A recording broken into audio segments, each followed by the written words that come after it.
Hello friends, ಎಲ್ಲರಿಗೂ welcome to tarot life. So ನೀವೇನಾದರೂ ಮೊದಲನೇ ಸಲ ನನ್ನ ಚಾನಲ್ನ ವಿಸಿಟ್ ಮಾಡ್ತಾ ಇದ್ರೆ ದಯವಿಟ್ಟು ಚಾನಲ್ಗೆ ಈ ಕೂಡಲೇ ಸಬ್ಸ್ಕ್ರೈಬ್ ಮಾಡಿ, ತದನಂತರ ವಿಡಿಯೋವನ್ನು ನೋಡೋದನ್ನು ಮುಂದುವರಿಸಿ. ಥ್ಯಾಂಕ್ ಯು ಸೋ ಮಚ್ ಅಂತ ಹೇಳ್ದ. ಸೊ ಗಾಯ್ಸ್, ಇಂದಿನ ಒಂದು ವಿಡಿಯೋನಲ್ಲಿ ಮೇಯ್ನಾಗಿ ನಮ್ಮ ಒಂದು ವ್ಯಕ್ತಿಯ ಕರೆಂಟ್ ಭಾವನೆ ನಿಮ್ಮ ಬಗ್ಗೆ ಯಾವ ಥರ ಇದೆ, ಅವರ ಒಂದು ಮನಸ್ಸಲ್ಲಿ ಇರ್ತಕ್ಕಂಥ ಒಂದು ಫೀಲಿಂಗ್ಸ್ ನಿಮ್ಮ ಬಗ್ಗೆ ಒಂದು ಪಾಸಿಟಿವ್ ಇದೆಯಾ, ನೆಗೆಟಿವ್ ಇದೆಯಾ, ಅಥವಾ ಯಾವ ಥರ ಇದೆ. ಸೊ ಖಂಡಿತ ಈ ಒಂದು ವಿಡಿಯೋ ಮುಖಾಂತರ ನಾನು ನಿಮಗೆ ತಿಳಿಸ್ಕೊಡ್ತಾ ಇದ್ದೀನಿ. ಸೊ ಸ್ಕಿಪ್ ಮಾಡದೆ ವಿಡಿಯೋವನ್ನು ಕೊನೆ ತನಕ ನೋಡಿ.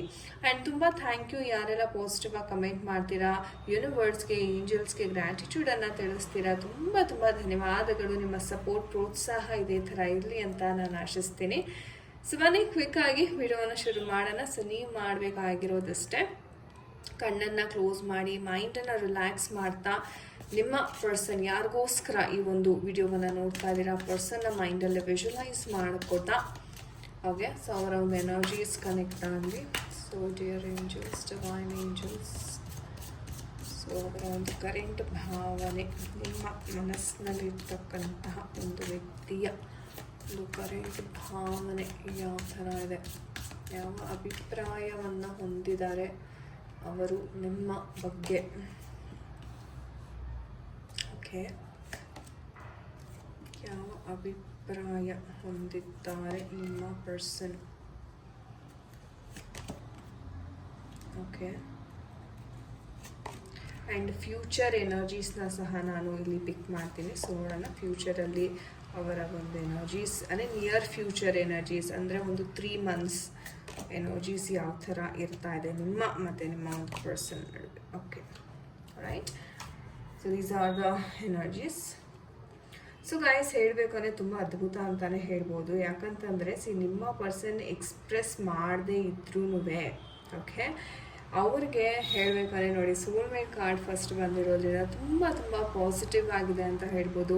ಒಂದು ಏಂಜಲ್ಸ್ನ ಬ್ಲೆಸ್ಸಿಂಗ್ಸ್ ಸಹ ಇದೆ ನಿಮ್ಮ ಒಂದು ಪ್ರೀತಿ ಮೇಲೆ. ನೀವು ಎಷ್ಟೇ ಒಂದು ಜಗಳ ಮನಸ್ತಾಪಗಳಾಗಿರ್ಬೋದು, ಟೆಂಪರವರಿ ಡಿಸ್ಕನೆಕ್ಟ್ಸ್ ಅಂತಕ್ಕಂಥದ್ದಾಗಿರ್ಬೋದು, ಅಂದರೆ ಏನೇ ಆದ್ರೂ ಮತ್ತೆ ನಿಮ್ಮ ಪರ್ಸನ್ ನಿಮ್ಮ ಜೊತೆ ಬಂದು ಸೇರ್ತಾರೆ, ಮಾತುಕತೆ ಅಂತಕ್ಕಂಥದ್ದನ್ನು ಮಾಡ್ತಾರೆ, ಅಥವಾ ನೀವೇ ಹೋಗಿ ಅವರನ್ನು ಮಾತಾಡಿಸಿ ಅಲ್ಲಿಗಲ್ಲಿಗೇನೆ ಆ ಒಂದು ಪ್ಯಾಚಪ್ ಅಂತಕ್ಕಂಥದ್ದನ್ನು ನೀವು ಮಾಡ್ಕೋತೀರಾ ಅಂತ ಹೇಳಬಹುದು.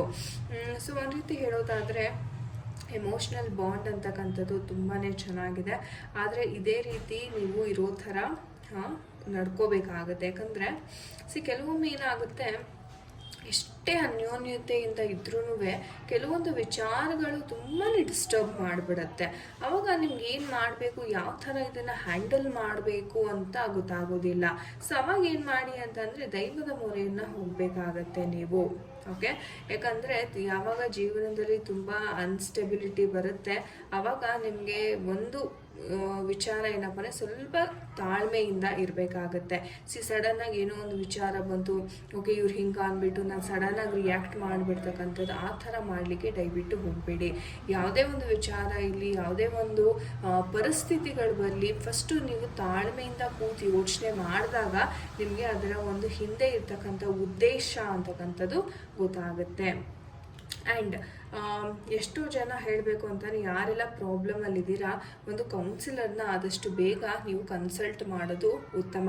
ಇದು ಬಂದುಬಿಟ್ಟು ನೀವೇನಾದರೂ ಮಾನಸಿಕವಾಗಿ ಅಥವಾ ಪ್ರೀತಿಯಲ್ಲಿ ಏನಾದರೂ ನಿಮಗೆ ಸಮಸ್ಯೆ ಆಗಿದ್ದರೆ ಒಂದು ಗೈಡ್ ಅಥವಾ ಒಂದು ಟ್ಯಾರೋ ರೀಡಿಂಗ್ ಆಗಿರ್ಬೋದು, ಅಥವಾ ಜ್ಯೋತಿಷಿ, ನ್ಯೂಮರಾಲಜಿಸ್ಟ್ ಆಗಿರ್ಬೋದು, ಅಥವಾ ನೀವು ನಂಬಿರ್ತಕ್ಕಂಥ ದೈವ ಆಗಿರ್ಬೋದು. ಸೊ ಅವರ ಒಂದು ಸಜೆಷನ್, ಒಂದು ಕನ್ಸಲ್ಟೇಷನ್ ಅಂತಕ್ಕಂಥದ್ದನ್ನು ನೀವು ಆದಷ್ಟು ಬೇಗ ಮಾಡಬೇಕಾಗುತ್ತೆ.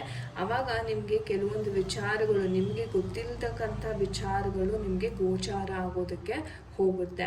ಸೊ ಹಾಗಾಗಿ ಯಾರೆಲ್ಲ ಕನ್ಫ್ಯೂಷನಲ್ಲಿದ್ದೀರಾ, ಅಥವಾ ಮೇಡಮ್ ನನಗೆ ಯಾಕೋ ಅರ್ಥ ಆಗ್ತಿಲ್ಲ, ತುಂಬ ಕನ್ಫ್ಯೂಷನ್ ಆಗ್ತಿದೆ, ಅವರ ಬಿಹೇವಿಯರ್ ನನಗೆ ಸರಿಯಾಗಿ ಯಾಕೋ ಗೊತ್ತಾಗ್ತಾ ಇಲ್ಲ ಅನ್ನುವರು, ಖಂಡಿತವಾಗ್ಲೂ ನೀವು ಒಂದು ಗೈಡ್ ಅನ್ನೋ ಡಿವೈನ್ ಗೈಡೆನ್ಸ್ಕನ ನೀವು, ಅಥವಾ ನಾನು ಹೇಳಿದಂಗೆ ಟ್ಯಾರೋ ರೀಡಿಂಗ್ ಆಗಿರ್ಬೋದು, ಕನ್ಸಲ್ಟ್ ಖಂಡಿತ ಮಾಡಿ. ಆ್ಯಂಡ್ ಹೇಳಬೇಕು ಅಂತಂದರೆ ಇಲ್ಲಿ ಪ್ರೀತಿ ಇದೆ, but at the same time ಜಾಸ್ತಿ ಈಗೋ ಆ್ಯಟಿಟ್ಯೂಡ್ ಸಹ ಕಾಣಿಸ್ತಾ ಇದೆ. ನಿಮ್ಮ ಪರ್ಸನ್ಗೆ ಏನಪ್ಪ ಅಂತಂದರೆ ನಾವು ಒಳ್ಳೆ ಪೊಸಿಷನ್ನಲ್ಲಿ ಇರಬೇಕು, ಒಳ್ಳೆ ಹಣವನ್ನು ಗಳಿಸ್ಬೇಕು, ಪ್ರಾಪರ್ಟೀಸನ್ನು ನಾನು ಮಾಡಬೇಕು ಅನ್ನೋ ಆಸೆ ಜಾಸ್ತಿ, ಮಟೀರಿಯಲಿಸ್ಟಿಕ್ ಆಸೆಗಳು ತುಂಬ ಇದೆ ನಿಮ್ಮ ಪರ್ಸನ್ಗೆ ಅಂತ ಹೇಳ್ಬೋದು. ಅಂದರೆ ಒಂದು ರಾಜ ಹೆಂಗಿರ್ತಾರಲ್ಲ ಆ ಥರ ನಾನು ನನ್ನ ಜೀವನದಲ್ಲಿ ಬದುಕಬೇಕು ಅನ್ನೋ ಒಂದು ಮಟೀರಿಯಲಿಸ್ಟಿಕ್ ಆಸೆ ಸಿಕ್ಕಾಪಟ್ಟೆ ಇದೆ ಅಂತ ಹೇಳ್ಬೋದು. ಸೊ ಕೆಲವೊಮ್ಮೆ ಏನಾಗುತ್ತೆ, ಪ್ರೀತಿ ಅನ್ನೋ ವಿಚಾರಕ್ಕೆ ಅಡ್ಡಿ ಆಗೋದೇ ಸ್ಟೇಟಸ್. ಓಕೆ, ಇಷ್ಟು ಉಳಿತಾ ಇದ್ದಾರೆ, ನಾನು ಸಹ ಇಲ್ಲಿ ರೀಚ್ ಆಗಬೇಕು, ನನ್ನ ಜೀವನ ಇಷ್ಟೇ ಐಷಾರಾಮಿಯಿಂದ ಕೂಡಿರಬೇಕು ಅನ್ನೋ ಒಂದು ಆಸೆ. ಆಸೆ ಇದ್ದರೆ ಪರವಾಗಿಲ್ಲ, ಆದರೆ ಅತಿ ಆಸೆ ಇದ್ದರೆ ಬಹಳ ತೊಂದರೆ ಆಗುತ್ತೆ ಪ್ರೀತಿ ವಿಚಾರದಲ್ಲಿ. ಆ್ಯಂಡ್ ಎಷ್ಟೋ ಜನ ಬ್ಯಾಲೆನ್ಸ್ ಮಾಡಬೇಕು ಅಂತ ನೀವು ಟ್ರೈ ಮಾಡ್ತಿರ್ತೀರ, ಅದಕ್ಕೆ ಕೆಲವೊಮ್ಮೆ ಬ್ಯಾಲೆನ್ಸ್ ಆಗ್ತಾ ಇರೋದಿಲ್ಲ. ಓಕೆ, ನೀವು ಶುದ್ಧ ಮನಸ್ಸಿಂದ ಶುದ್ಧವಾದ ಇಂಟೆನ್ಷನಿಂದನೇ ಏನೋ ಒಂದು ಮಾತು ಹೇಳಿರ್ತೀರ ನಿಮ್ಮ ಪರ್ಸನ್ಗೆ, ಆದರೆ ಅವ್ರಿಗೆ ಒಂದು ಹೇಳ್ಬೇಕಂದ್ರೆ ಬೇರೆ ರೀತಿಯೇ ಅರ್ಥ ಆಗಿರುತ್ತೆ. ಸೊ ಆವಾಗ ಒಂದು ಸ್ವಲ್ಪ ಮಿಸ್ಅಂಡರ್ಸ್ಟ್ಯಾಂಡಿಂಗ್ಸ್ ಆಗುವಂಥ ಸಾಧ್ಯತೆ ಇರುತ್ತೆ. ಸೊ ಆ ಥರ ವಿಚಾರ ಏನಾದ್ರು ನಿಮ್ಮ ಲೈಫಲ್ಲಿ ನಡೀತಾ ಇದೆ, ಸ್ವಲ್ಪ ಎಚ್ಚರ ವಹಿಸಿ ಅಂತ ಹೇಳ್ಬೋದು. ಯಾಕಂದರೆ ಇಲ್ಲಿ ಏನಾಗ್ತಾ ಇದೆ, ನಿಮ್ಮ ಪರ್ಸನ್ ತುಂಬ ಓವರ್ ಕಾನ್ಫಿಡೆಂಟ್ ಆಗಿದ್ದಾರೆ. ಓಕೆ, ನನಗೆ ಯಾರು ಹೇಳೋರು ಅಂತ ಕೇಳೋರು, ನಾನು ಹೋಗಿದ್ದೆ ಹೆಜ್ಜೆ, ನಾನು ಇಟ್ಟಿದ್ದೆ ಹೆಜ್ಜೆ, ನಾನು ಹೋಗಿದ್ದೆ ದಾರಿ. ಓಕೆ, ಆ್ಯಂಡ್ ಏನೋ ಒಂದು ರಿಸ್ಕನ್ನು ತಗೊಳ್ತಾ ಇದ್ದಾರೆ ಈ ಒಂದು ಪರ್ಸನ್ ಅವರ ಒಂದು ಜೀವನದಲ್ಲಿ. ಅವ್ರಿಗೆ ವಾರ್ನಿಂಗ್ ಸೈನ್ಸ್ ಸಿಗ್ತಾ ಇದೆ, ಇಲ್ಲ ಈ ಥರ ಮಾಡೋದು ತಪ್ಪು, ನೀವು ಈ ಥರ ಮಾಡಬಾರ್ದು. ನೀವು ಸಹ ಎಷ್ಟೊಂದು ಸಲ ಹೇಳ್ತಾ ಇದ್ದೀರಾ, ಇಲ್ಲ ನೀವು ಮಾಡ್ತಾ ಇರೋದು ತಪ್ಪು, ಒಂದು ಸ್ವಲ್ಪ ಯೋಚನೆ ಮಾಡಿ ನೀವು ಹೆಜ್ಜೆಯನ್ನು ಇಡಿ. ಪ್ರೀತಿ ವಿಚಾರ ಆಗಿರ್ಬೋದು ಅಥವಾ ಇವರ ಲೈಫಿಗೆ ಸಂಬಂಧಪಟ್ಟಿರ್ತಕ್ಕಂಥ ಯಾವುದೇ ಒಂದು ಕ್ಷೇತ್ರದಲ್ಲಿ ಇವ್ರಿಗೆ ಆಗಿರ್ಬೋದು, ತುಂಬ ಎಚ್ಚರದಿಂದ ನಡೀರಿ. ಯಾಕಂದರೆ ಮುಂದೆ ಹಳ್ಳ ಇದೆ, ಬಿದ್ದರೆ ಪ್ರಾಬ್ಲಮ್ ಆಗುತ್ತೆ ಅಂತ ತುಂಬಾ ಹೇಳಿದ್ದೀರಾ. ಬಟ್ ನೀವು ಹೇಳಿದ ಮೇಲೇನೂ ಈ ವ್ಯಕ್ತಿ ಒಂದು ರೀತಿ ನೀನು ಯಾರು ನನಗೆ ಹೇಳೋದಕ್ಕೆ ಅನ್ನೋ ಒಂದು ಆ್ಯಟಿಟ್ಯೂಡ್. ಓಕೆ, ಆ ಇಮ್ಮೆಚ್ಯೂರಿಟಿ, ಆ ಆ್ಯಟಿಟ್ಯೂಡ್ ಅಂತಕ್ಕಂಥದ್ದು ಜಾಸ್ತಿ. ಆ್ಯಂಡ್ ಕಮಿಟ್ಮೆಂಟ್ ಅಂತಕ್ಕಂಥದ್ದು ಈ ವ್ಯಕ್ತಿ ಸ್ವಲ್ಪ ಕೊಡೋಕ್ಕೆ ಸತಾಯಿಸ್ತಾರೆ ಅಂತಲೂ ಹೇಳಬಹುದು. ಓಕೆ, ಫ್ಯೂಚರ್ ಎನರ್ಜೀಸ್ನ ನೋಡೋದಾದರೆ ನಾನು ಹೇಳಿದ್ನಲ್ಲ, ಈ ಒಂದು ನಿರ್ಧಾರನ ತುಂಬ ಓವರ್ ಕಾನ್ಫಿಡೆಂಟ್ ಆಗಿ ತೊಗೋತಾ ಇದ್ದಾರೆ ಇವರು ಅಂತ, ಟೇಕನ್ ಫಾರ್ ಗ್ರಾಂಟೆಡ್ ಅಂತ. ಅದರಿಂದ ಬಹಳ ನೋವು, ಲಾಸ್ ಅಂತಕ್ಕಂಥದ್ದು ಆಗೋ ಸಾಧ್ಯತೆ ಇದೆ. ಸೊ ಹಾಗಾಗಿ ಇವರು ಎಚ್ಚರ ವಹಿಸಬೇಕು. ಕೆಲವೊಮ್ಮೆ ನಾವು ಹೇಳ್ತೀವಿ ಬಾಯಲ್ಲಿ, ಅಥವಾ ಯೂನಿವರ್ಸ್ ಸಹ ಎಷ್ಟೋ ಸರಿ ಸೈನ್ ಕೊಡ್ತಾ ಇರುತ್ತೆ, ಇದು ಮಾಡಬೇಡಿ, ಇದರಿಂದ ನಿಮಗೆ ಏನೋ ಕೆಟ್ಟದಾಗ್ಬೋದು ಅಥವಾ ಲಾಸಸ್ ಆಗ್ಬೋದು ಅಂತ. ಬಟ್ ಆದರೆ ಈ ವ್ಯಕ್ತಿ ಕೆಲವೊಮ್ಮೆ ಅದನ್ನು ಇಗ್ನೋರ್ ಮಾಡಿಬಿಡ್ತಾರೆ. ಅಯ್ಯೋ ಅಂದರೆ ನನ್ನ ಸೆಲ್ಫ್ ಮೇಲೆ ನನಗೆ ನಂಬಿಕೆ ಇದೆ, ಯಾರು ಏನೇ ಹೇಳಿದ್ರು ನಾನು ಕೇಳಲ್ಲ ಅನ್ನೋ ಥರ ಒಂದು ಕಾನ್ಫಿಡೆನ್ಸು. ಅದರಿಂದ ಒಂದು ಸ್ವಲ್ಪ ಅವ್ರಿಗೆ ಲಾಸಸ್ ಅಂತಕ್ಕಂಥದ್ದಾಗುತ್ತೆ. ಬಟ್ ಪ್ರೀತಿ ವಿಚಾರದಲ್ಲಿ ಖಂಡಿತ ಇಂಪ್ರೂವ್ಮೆಂಟ್ ಕಾಣಿಸ್ತಾ ಇದೆ ಫ್ಯೂಚರಲ್ಲಿ.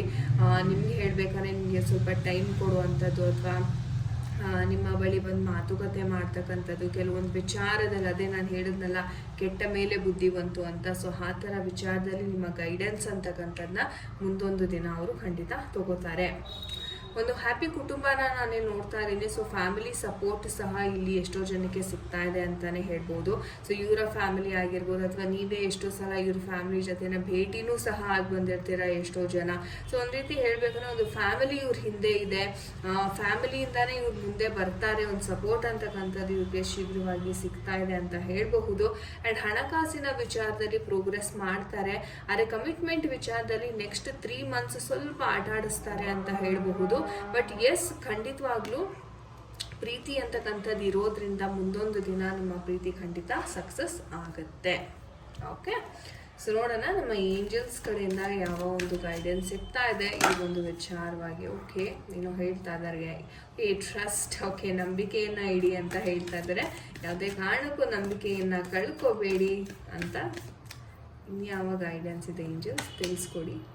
ಓಕೆ, ವೆಯ್ಟಿಂಗ್ ಎನರ್ಜಿ ಇದೆ ಗಾಯ್ಸ್. ಸೊ ವೆಯ್ಟ್ ಮಾಡಿ, ರೊಮ್ಯಾನ್ಸ್ ಬರ್ತಾ ಇದೆ. ಸೊ ಖಂಡಿತ ನಾನು ಹೇಳಿದ ಮೇಲೆ ಪ್ರೀತಿ ಅಂತಕ್ಕಂಥದ್ದು ನಿಮಗೆ ಫ್ಯೂಚರಲ್ಲಿ ಸಿಗ್ತಾ ಇದೆ. ಸೊ ಎಸ್, ಖಂಡಿತ ಆ್ಯಸ್ ಯು ಕ್ಯಾನ್ ಸಿ ತುಂಬಾ ಅದ್ಭುತವಾದ ಒಂದು ಎನರ್ಜೀಸ್ ಅಂತಕ್ಕಂಥದ್ದು ಇದೆ. ಬಟ್ ವೆಯ್ಟ್ ಮಾಡಿ, ಯಾವುದೇ ಕಾರಣಕ್ಕೂ ನಂಬಿಕೆಯನ್ನು ಕಳ್ಕೊಬೇಡಿ. ಟ್ರಸ್ಟ್ ಎನರ್ಜೀಸ್ ಇಲ್ಲಿ ತುಂಬಾ ಬರ್ತಾ ಇದೆ, ಅದ್ಭುತ ಎನರ್ಜೀಸ್ ಅಂತ ಹೇಳ್ಬೋದು. ಸೊ ಥ್ಯಾಂಕ್ ಯು ಏಂಜಲ್ಸ್ ಅಂತ ಖಂಡಿತ ಕಮೆಂಟ್ ಸೆಕ್ಷನಲ್ಲಿ ತಿಳಿಸಿ.